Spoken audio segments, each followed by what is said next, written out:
So in this video today, we are going to go over like packing up the van and all that type of stuff. Also our drive to Prince Edward Island, and I'll share with you like the campground and the campsite and all that type of stuff.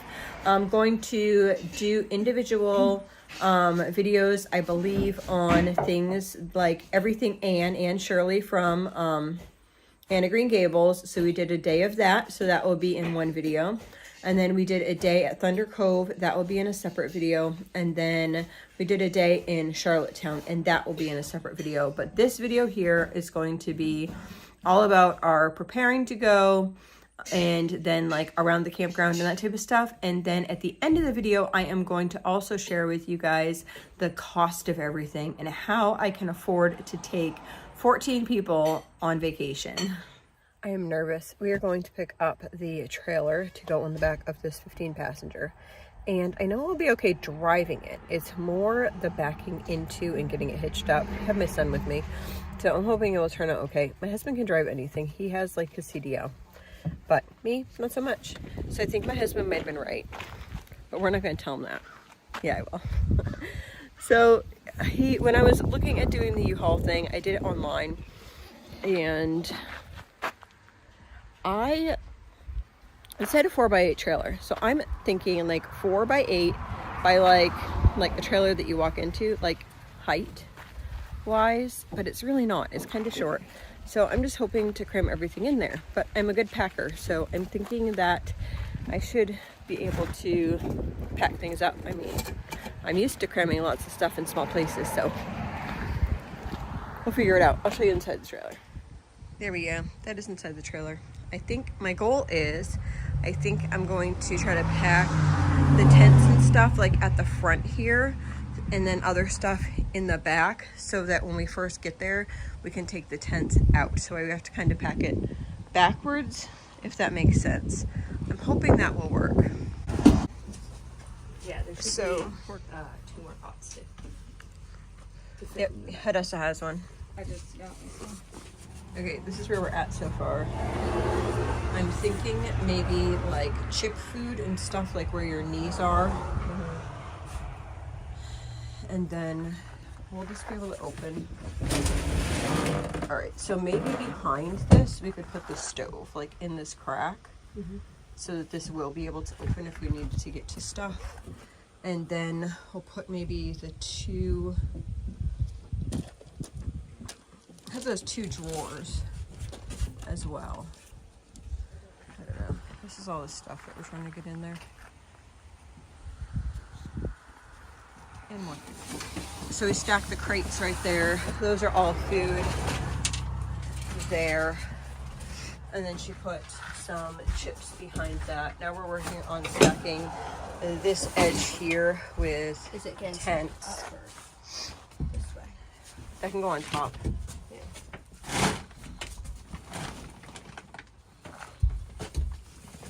I know, we gotta wedge things in there. It will. So these futons are what we use, my husband and I, for all the younger kids as well. We put them kind of next to each other, and it's like pretty much half of our tent. And so all the younger kids would sleep on that. Where's the purple one that goes with...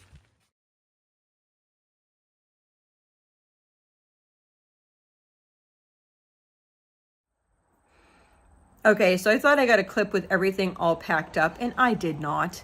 It did not show up, so I'm not quite sure if I didn't push the button or whatever, but it didn't work out that day, so I'm sorry about that. We did end up fitting everything in there, and we had ended up having 2 coolers. One of the coolers had all of our salads and stuff in it, and then the other cooler ended up having the meats in it. And so there are laws and regulations as far as going into Canada with different foods and that type of stuff.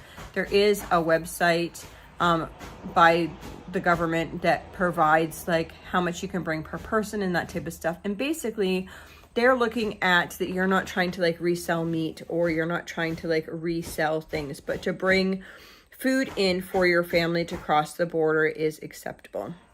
When we went to Campobello, we brought lunch in, and we had no problems bringing in meat and that type of stuff. And this time we did as well. We had meat and and fruits and vegetables and stuff, because that's how we eat. So if we were questioned at the border, we would just explain like we have a specific dietary needs and that type of stuff. This is our food for the next couple days, but we weren't asked. They did go over like our vehicles and trailer and that type of stuff, no issue. So and they actually were really nice. They're just trying to keep like bad people out, right? Like that's their job. They're not trying to like ruin your vacation. So in the morning time, so everything got packed up mostly the day before. The coolers waited until the morning. So we basically planned to do hamburgers, sausages, like our home done sausages that you guys saw before.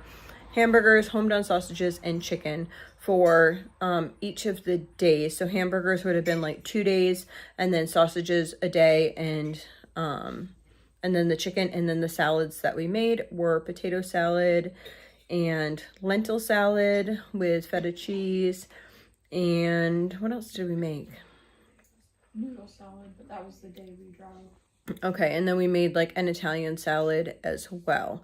So we had all those salads, and then we also cut up some watermelon and cantaloupe and honeydew, and we packed all that stuff in there. So yeah, it was good. That was all packed in there, and we planned that for one day, and then not one day, for like one time per day is to eat like that. So on one of the days we actually did that at lunch because we knew we were going to be away later in the day, so we ended up eating like our lunch foods for supper instead. And it worked out fine. There was a couple days that there was like a fire ban until 8 o'clock, which was kind of frustrating, but we ended up cooking on. We have like a little Coleman grill. We ended up cooking stuff on there. One of the days was understandable because it was super windy, but both days were not super windy. And we started to burn, and we didn't realize that there was a burn ban. Anyway, they came over. They were really nice though. Really, really nice. So, yeah, so that was what one meal a day looked like. Our other meal was for 3 days. We ate muffins and fruit the first 3 days, and then the last 2 days we ate the box cereal and the cartons of almond milk. You could buy like cartons of regular milk, no big deal. I just did almond milk because everyone can have that, so we did that. So that was our lunches. That was our breakfast. And then for our lunches, we had sandwiches and chips and apples were our lunches and or dinners, depending on like what time of day and what we were planning for the day. We either reversed those or whatever. So that was like what we had each day. So the sandwich was for like 3 days, and then I also brought rice cakes as well. I wasn't quite sure if we were going to need the rice cakes or not, but I think most of the time we ate sandwiches. Okay, snacks were pretty much granola bars. Yeah, most of the time we just had granola bars. I had a couple different types of granola bars, and nobody seemed to complain. It was granola bars for snacks. And then Sweet Pea had her granola bars, and yeah, that was pretty much it.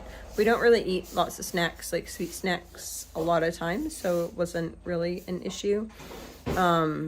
I was cautious about the amount of fruit that we were bringing over there.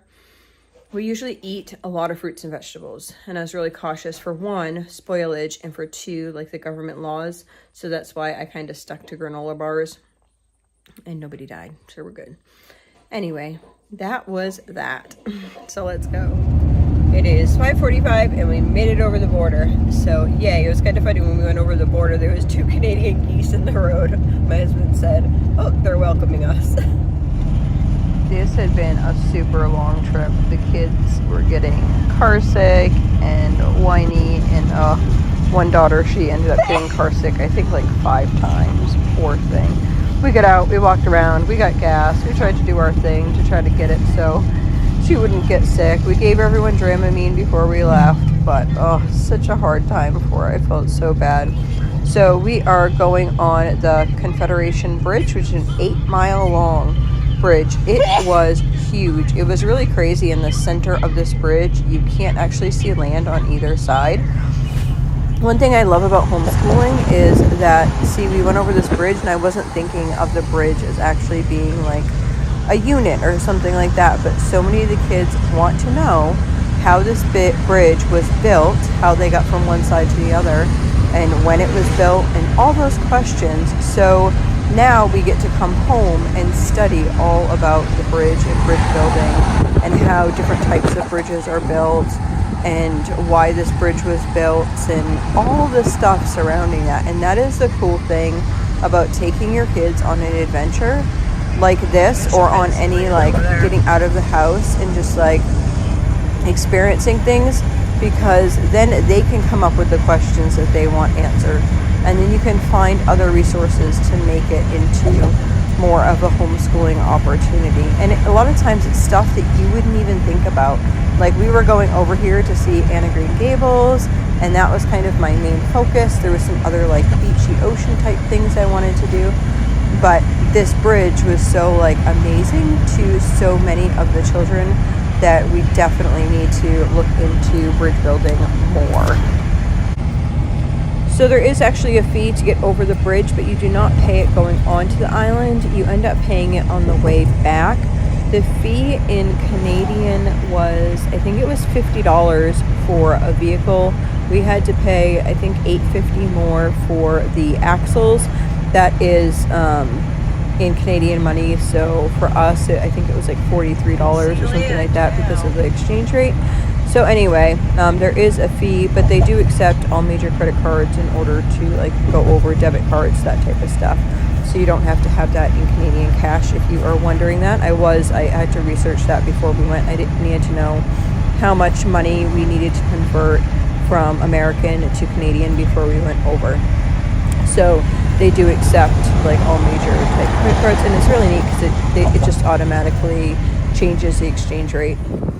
So right after you go over the bridge, if you head right, you can actually see this lighthouse from the bridge. You can head over there, and there's kind of like a park there. There's bathrooms, there's a playground. We had our picnic lunch there, and you can see like the bridge and a really gorgeous bridge structure here. There's also the lighthouse there, and there was like some other like boat type things. There's the lighthouse there and the bridge. And then there was like a caboose as well that used to be used in industry on Prince Edward Island. So they wanted to take a picture together. I was honestly in awe at how much farming country there was in PEI, and the views are absolutely gorgeous. I mean, these short clips of video, there is nothing compared to like just seeing it for yourself. The ground is like this full red rich soil that I've never seen before. Most of the island is that it's the same color as like the cliffs that you'll see later at like Thunder Cove, but just field after field, big farms, like fields planted, lots of potatoes planted. Some of them were flowering. And in 600 meters, turn left onto County Line Road, Prince Edward Island 232 North. Signs for Summerfield. Like the main industry, at least where we were driving through, was farming. Continue on Prince Edward Island 254 North for 3 kilometers. Island, which was so interesting. See how red that soil is? Oh my goodness, it seemed like it was growing things really well. Where we are in Maine, everything's blocked by trees all over the place. There's not lots of fields, and if there is fields, then they are blueberries. So it was really just such an unexpected surprise that it was so beautiful just to drive to our location, which was just amazing in and of itself. So we got there and we had to wait an hour before we could check in, but then we had the best sight ever. So this right here is literally like right outside of our tent. Gorgeous, gorgeous views. Those are our chairs right there. See how beautiful that is? It was wonderful just to be so close to the ocean. I grew up by the ocean, and it is just wonderful. The kids were absolutely loving it. The next photo here is just how I set up messily our campsite. So we put a tent over. There was 3 tables because we had 3 separate sites. So we put one table almost like a T. So the food and stuff would go on the one table, and then the other tables would actually be where people were sitting. So there was plenty of sitting space, as well as like cooking, preparing, serving yourself type space. How close is the ocean?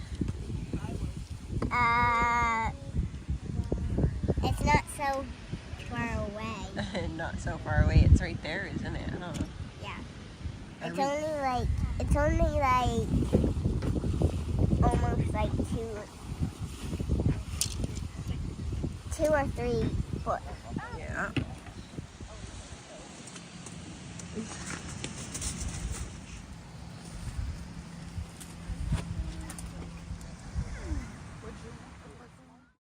So setting up, we had 3 tents, and yeah, so here is a sample of breakfast, just some fruit and muffins and coffee. Have to have my coffee, yes. Beautiful new cup that I bought myself. This is kind of the setup here. We had to take the tent off for one of the windy days, but it is absolutely gorgeous. This is a walk to the bathroom. That's how gorgeous it was to walk to the bathroom.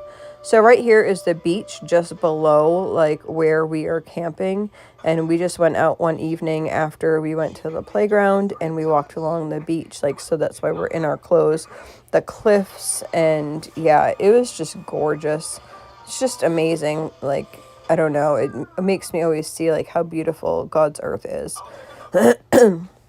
And appreciate like all the little moments, just watching my kids, you know, enjoy the simple beauties of nature just brings me such pleasure. So during the day, a lot of times we would do something and then we would go swimming. So she was having so much fun swimming. And this morning, everyone decided that they were going to build like these huge sand castles. So we have some fun sand creatures. It was funny because then other people, they decided that they would start doing the same thing. They were all excited about seeing the big sand things. There wasn't too many people at the beach. It was pretty much a private beach because it was only people for the campground that actually went to that beach. That's our setup there. And so it was nice just to see the same people like every day. And you can see this is the middle of the day. That's how empty the beach is. Yeah, gorgeous. So I'm going to kind of leave that there. I have my sweet little girl here because we are taking a quiet time the following day of us getting back. So yeah, our basic days, we would go and do something in the morning or the afternoon. We do something at some point of the day, and then we would spend time on the beach, or there was a park there, so we'd spend time at the park. Whatever worked for our family on that day. We kind of just took a really relaxed approach to things. Let me think. So on Tuesday, I got a phone call when we were on the beach and they were doing those sand castles. I got a phone call that my grandmother had died, and so there was some things I was her POA, so there were some things that I needed to attend to and get straightened before we could actually go and do things. But it worked out good that day because we planned on going to Thunder Cove that afternoon, which I'll share in another video, which was really beautiful. My gram had been sick for a while. She had dementia, and I'm trying to think how many years ago I had her in assisted living. So I had her in assisted living, and then she ended up at the last March would have been a year. She was in a memory care facility after she had broken her hip. She broke her hips 2022. My son had passed in February, and she broke her hips like within maybe a week after he passed. We had already had the funeral.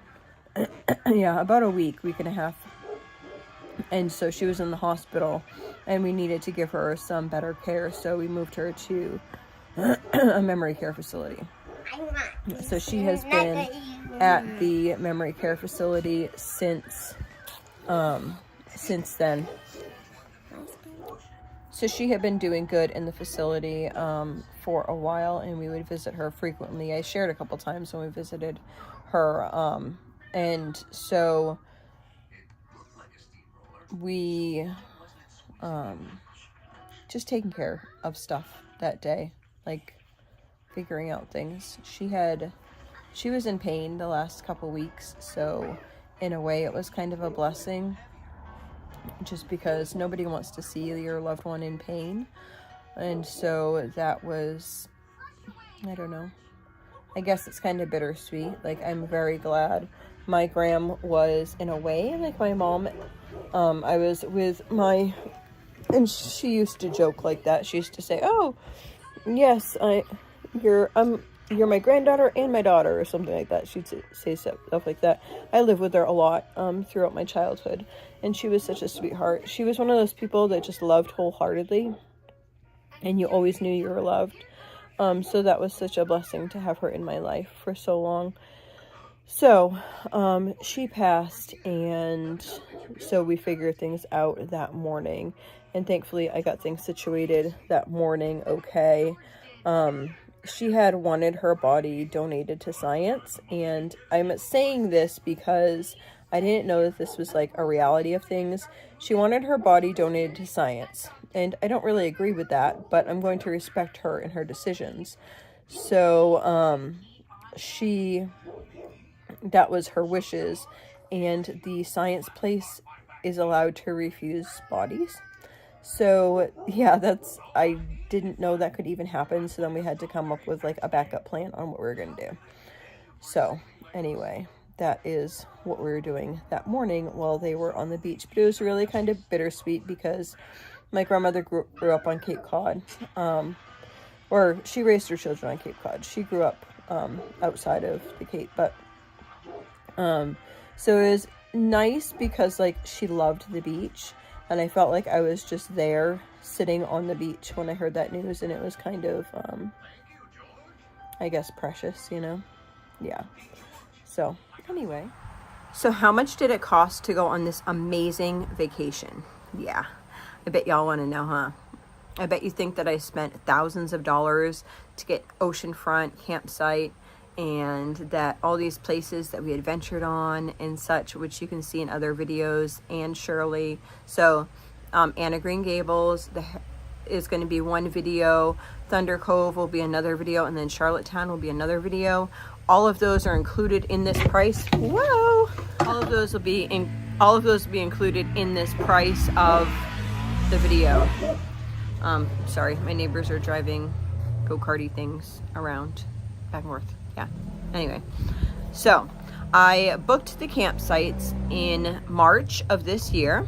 So I am talking about American money, not in Canadian money. So the cost of things, it's actually like translated into how much I spent in American money. Okay. So the campsites, I booked 3 campsites for 4 nights, and those campsites were booked in, the Sheepboro. I can really tell I'm home now, the Sheepboro. Okay, so my daughter's taking care of that. So the campsites were $296.21. That's for 4 nights for 3 sites. And I got to pick whatever sites I wanted. I choose non-electric sites because they cost less money that those that have power and water.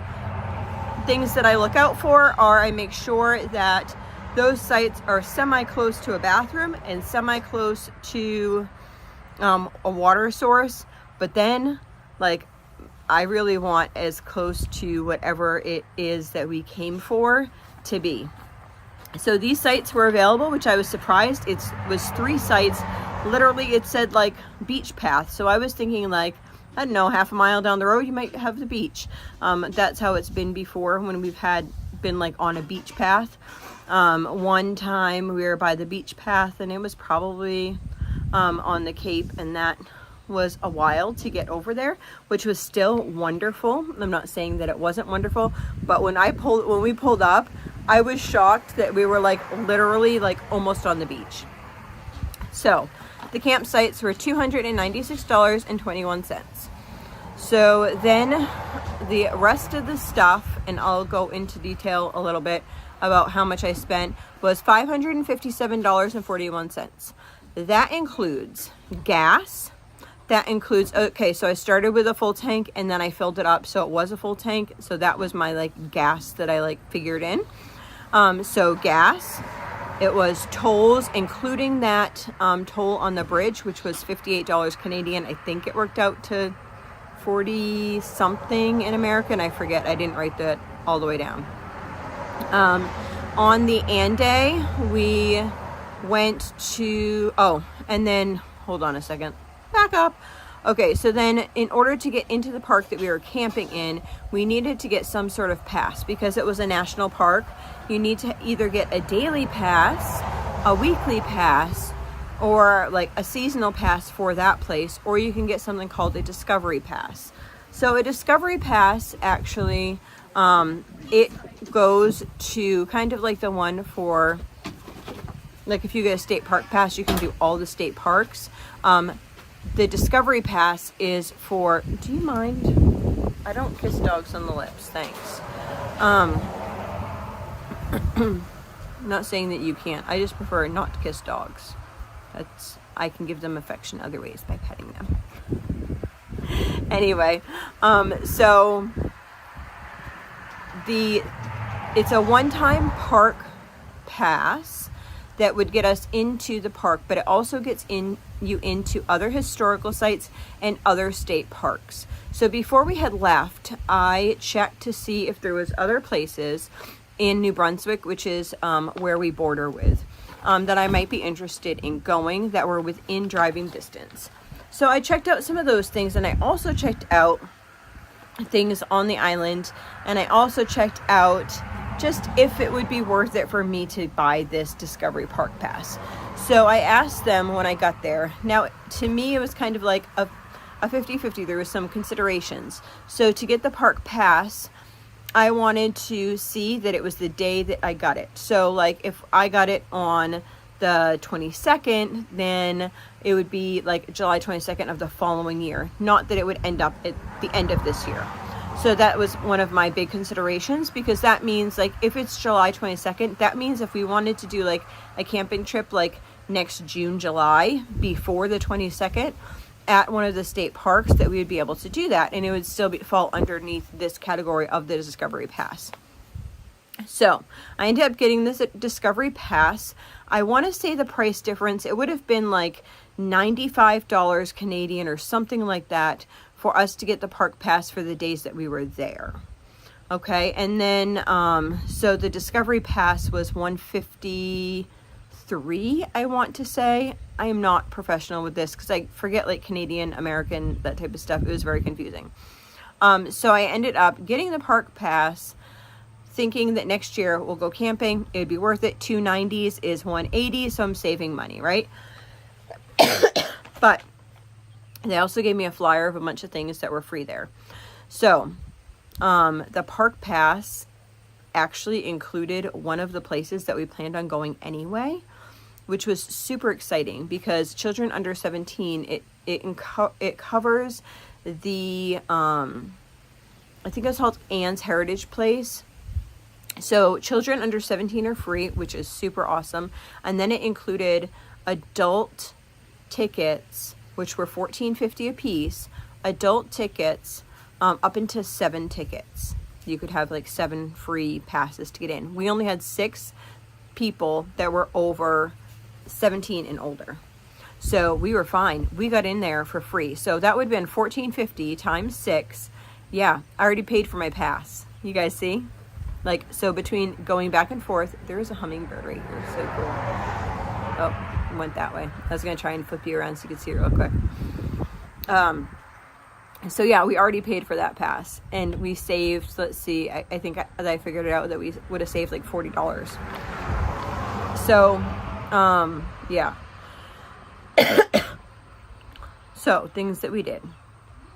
That included gas, tolls. When we went to LM Montgomery's home birthplace, we did visit there.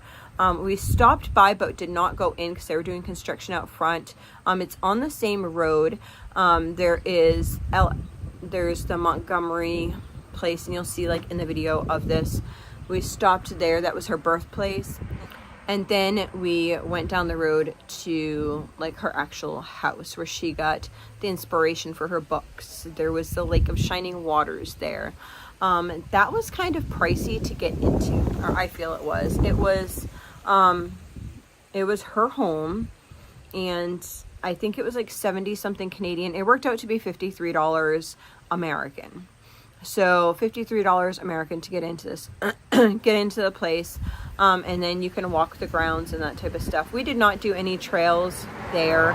We went along back. We saw the horses. We saw the Lake of Shining Waters. We went inside and saw a bunch of things. We learned the family is still like owns that property. And so we were able to talk to a couple of them. That was really nice. And there was a really beautiful gift shop there. I'll be honest. I am usually not one to buy gift shop type things because I think a lot of times they're a waste of money. That said, I did buy a couple things, and that is included in this price that I'm going to give you. So I ended up buying the book, The Story Girl. That is actually supposed to be real life, like love stories that happened like in the family or on the property. So I could tell that maybe one of my children would like to read that. So I didn't say anything and I just purchased it for our family. The prices were really good. I think the books, I also got a younger kid, like story type book of Anne of Green Gables, and I think they were like $14.99. So for a brand new book, that's like an average price, $14.99. It's not like it was an exuberant amount of money. And then given the exchange rate and that type of stuff, I didn't have a problem with it. So I bought myself a coffee cup. I love coffee, and I have wanted to go since I was a little girl to go see Anne of Green Gables. And I never thought that it would actually be possible. I think probably because I didn't see lots of things, but that was like my dream. Like Anne's life would have been like my dream, just to like, I don't know. I think it probably, from the amount of people that were there and whatever, it probably was a lot of people's dream. Like just the peacefulness of that, you know. So I ended up buying myself a coffee cup, and then I let the kids each get a postcard. Now, if they want to keep it for themselves, for their memory box, they can keep that, or they all have pen pals, so if they want to send it to a pen pal, then they can do that. So if you are pen pals with my children, and they happen to send you that, you must be pretty special. So that included that. Let's see, also, when the first day, the waves were really big, and I was like, we should have brought, we have like these little kickboards or whatever. I was like, we should have brought those and like some sand toys. I actually forgot the sand toys because we have some sand toys here, and I was going to bring them and forgot them. So the next day, we ended up going out, like there's this place, it's called Cavendish Boardwalk, and there's like a grocery store there. I actually needed to buy some tissues or toilet paper or something because people had runny noses, most of all me. And so I stopped, I'm looking at my list. I stopped there and I ended up getting 3 boogie boards for older people and a smaller like little kid toddler type kickboard, and then some sand toys and toilet paper there. So that's all included in the price. And then on the day that we went to Charlottetown, I ended up I was thinking we're heading home the following day, and some of the older girls were spending some of the money that they had, and so I said that they could have like $5 kind of to spend, and the little kids picked these little they're like pirate kaleidoscope type things, and then one of my daughters picked a pin, and so yeah, they just picked what they wanted to pick for that time, that day, whatever. So yeah, that was it. So my grand total for this was $853.62. So I see so many people who say like that they can't do it, and I could have done it for cheaper because I didn't have to I didn't have to go to her birthplace, which was $50, and I didn't have to buy the souvenirs and the boogie boards and that type of stuff. That would have probably been like save like $250 off of this price. So you're looking at like $600 for gas and tolls and campsites for 3 campsites for 5 days. Yeah. So if you plan accordingly and you don't need to, like, a lot of times I think lots of people spend lots of money out like eating. So how do I come up with that money in order to actually be able to afford that $800? I mean, that's a whole nother like dimension of things. Lots of families also go out to eat. Let me just kind of give you a little scenario. If my family, I actually read recently that families go out to eat 3 times a week. Even if my family went out once a week, let's just scenario this. If my family went out to eat once a week at just like a cheaper diner type thing, I honestly don't know. I'm thinking like maybe like a Chick-fil-A. Like everything that we have is like either like a mom and pop diner or it's like way out in the city. I've never actually brought my kids out to like a Chick-fil-A for once, but I've brought like maybe 4 kids out before, and I know the price of that. So I would say it's going to be $150 to $200 just for a meal, for 14 people. And I don't think that I'm off too far on that, because if you think like if it was $10 a meal, 14 people, that would be $140, right? So yeah, I think that's about right. Even McDonald's is like that price, isn't it? I don't know. Anyway, so let's just say I spent an extra $150 a week on going out to eat. In 4 weeks time, that's $600. That's this trip without the extras that I spoke about. It's just what we choose to do with our family. Like we would rather like not, I mean, my husband could buy a coffee every day when he goes out to work. That could be like his thing, to buy a coffee. Let's say a coffee's $4. I don't know. It depends on what kind of coffee or whatever that you'd get. But I think Dunkin' Donuts, it's like $4 for a cup of coffee times 30, $120 for the month. You see, like, so we make decisions with our family in that circumstance because we know that all those little bits will add up so we can really like have a good experience with our children. And that's where we choose to spend our money. I'm not saying that going out, maybe your thing is going out to eat. But for us, those are the ways that we can save enough in order to be able to afford to go out to do this. I paid for, when we got our tax return this year, I actually paid for the camps. I paid for campgrounds and that type of stuff like then, so I didn't have to come up with all the money currently. So yeah, it's just kind of like that. And had I just played for the campsites and did whatever, like didn't buy any extras or anything like that, it would have been $250, and we went to some awesome places. So I hope you check out those videos.